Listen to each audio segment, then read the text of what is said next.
Bonjour les amis, regardez à côté de moi. Quels sont les docteurs célèbres à travers le monde qui affirment, comme le docteur Henri Joyeux, que 85% des chimiothérapies sont contestables ou inutiles et que les effets secondaires de la chimiothérapie, c'est le cancer, comme le dit le docteur Axe, ou que la chimiothérapie n'est pas la solution ultime, comme le dit le professeur Thomas Seyfried. Alors, en ce qui me concerne, les amis, je veux être très clair une fois de plus. Je n'ai jamais dit que la chimiothérapie, la radiothérapie ne peut pas être utile, surtout, comme le dit d'ailleurs le docteur Henri Joyeux, quand on a des cancers de faible stade, c'est-à-dire 1, 2 et même un peu de 3. Mais quand il s'agit de stade 4, eh bien là, comme le dit encore le professeur Henri Joyeux, c'est foutu, ça ne sert à rien. Pourquoi? Parce que le cancer s'est disséminé à travers le corps et donc aller cibler telle cellule ou telle cellule alors qu'il y en a plein d'autres qui se baladent ailleurs ne sert plus à rien. Comme ils disent, palliative, celle qui ne sert à rien, qui mène néanmoins à la mort dans une durée de temps équivalente ou des fois inférieure à celle où on n'aura pas fait de chimiothérapie, dixit le professeur Thomas Seyfried. Alors allons un peu plus loin. Alors un très grand merci à Eric, mon ami Eric, qui m'inonde d'informations intéressantes. Et là, je vous en donne quelques-unes. Hacking bacteria to attack cancer.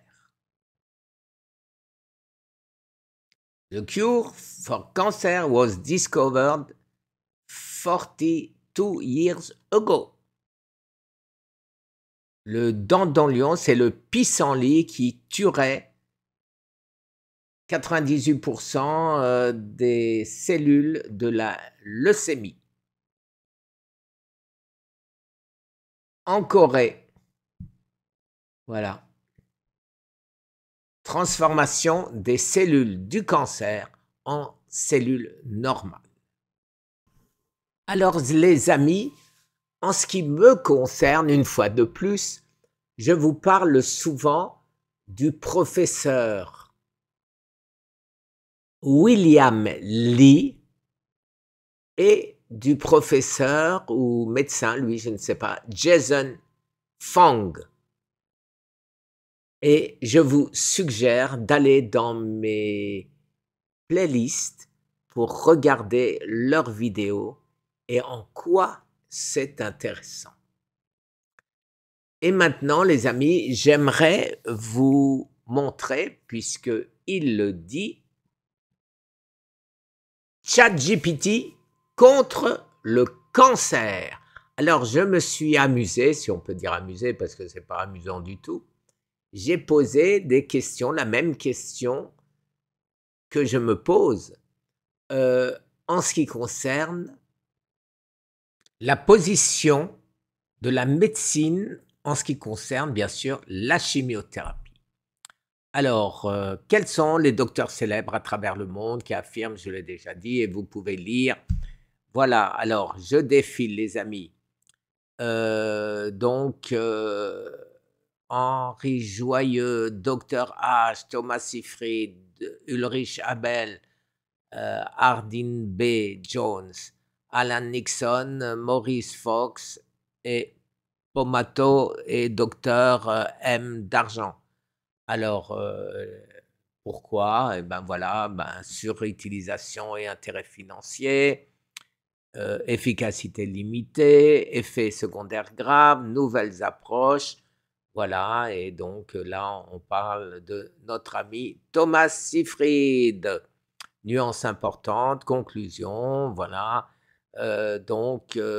Sont partagés par d'autres chercheurs, etc., qui remettent en cause l'efficacité généralisée et alerte, y compris la possibilité de cancer induit par le traitement, les amis. Mais par contre, donc, c'est pas la position de tout le monde. Alors passons sur Grok. Grok, voilà, pareil, je vous mets la même chose, à contexte des affirmations.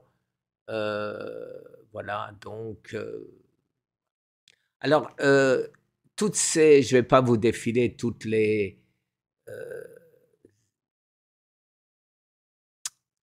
toutes ces réponses parce qu'il y a à boire et à manger. Vous voyez, chirurgien, oncologue Henri Joyeux, affirmation controversée sur la chimiothérapie, etc.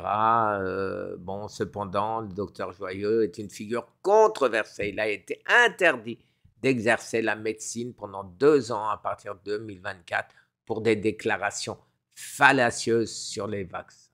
Franchement. Il a été impliqué dans des essais cliniques illégaux comme maladie, Parkinson. Bon, voilà. Alors, professeur Thomas Seyfried, bien sûr, lui, bravo, c'est un de mes héros contre le cancer, les amis. Le docteur John Axe, voilà, lui aussi, rien à dire, effets secondaires, etc. Et la chimiothérapie n'est pas la solution ultime, effectivement, alors que c'est quasiment la seule qu'on nous propose. Et maintenant, passons chez Google. Google, toujours la même question. Alors, je lui ai même posé la question en ce qui me concerne après. Je vous montrerai ça. Donc, toujours, il est important de souligner que ces affirmations seraient inutiles. Il existe des médecins, enfin, je vous laisse lire. Hein. Voilà, alors là aussi, pareil. Il parle de Burzynski, qui est un médecin où l'administration américaine, Big Pharma en tête, l'ont attaqué des quantités de fois. Et il a été défendu par tous ces malades qu'il a sauvés et qui allaient dans la salle du tribunal de justice, ce qui fait qu'il n'a jamais été réellement condamné. Voilà, pareil, je vous laisse lire et vous savez que vous pouvez continuer à ralentir pour pouvoir lire tout ceci. Alors, et que de penser de Guy Tenenbaum qui survit à un cancer stade 4 depuis 2018. Vous savez que Google, YouTube me bannissent, me shadow ban de manière à ce que mes vidéos Cancer Thérapie et Survive from Cancer, mes chaînes YouTube, soient extrêmement difficiles à trouver pour les non-abonnés. Les abonnés, eux, me trouvent bien sûr facilement puisqu'ils sont abonnés. Alors, le cas de Guy Tenenbaum, cette fois-ci on le trouve, est effectivement souvent cité dans des discussions sur des approches alternatives face au cancer. Il est une figure bien connue, notamment en France, parmi les personnes qui s'intéressent. Le cas de Guy Tenenbaum, etc., etc. Les pronostics conventionnels ne sont pas toujours une fatalité. Les approches alternatives peuvent avoir un impact significatif. Chaque cas est unique, c'est ce que je dis toujours, etc.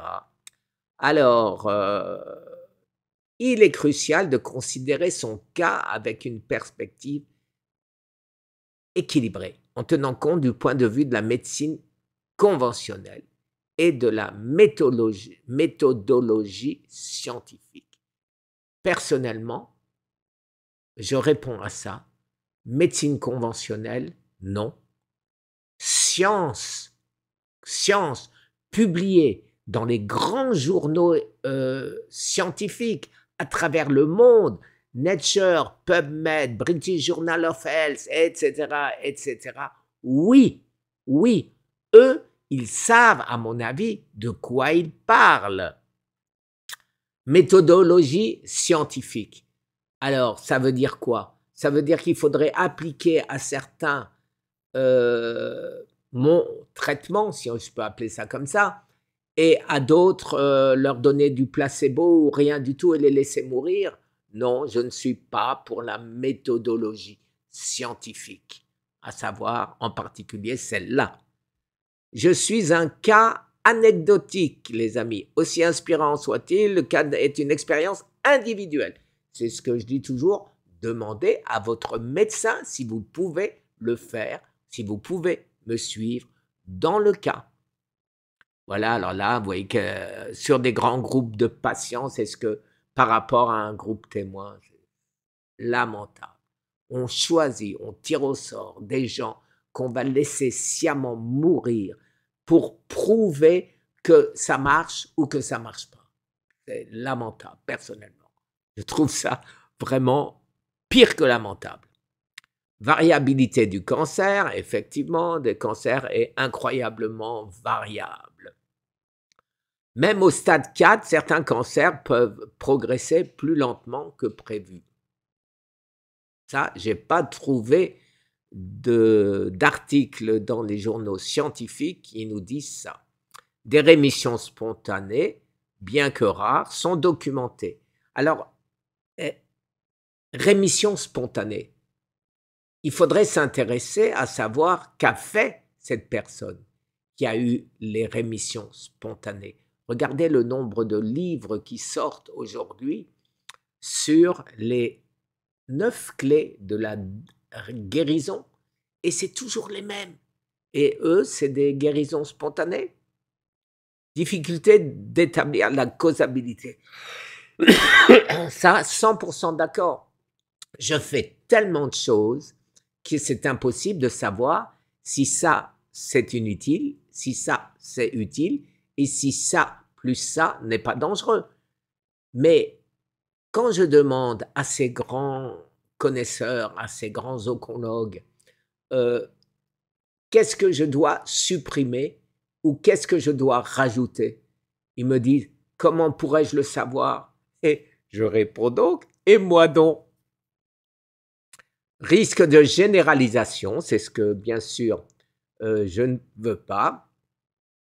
La généralisation, je veux simplement que on cède avec la science, la vraie science, pas la médecine, je ne vais pas dire la médecine qui est prescriptive. Il dit, t'as ça, tu prends ça, t'as ça, tu prends ça, sans même savoir un peu plus du patient.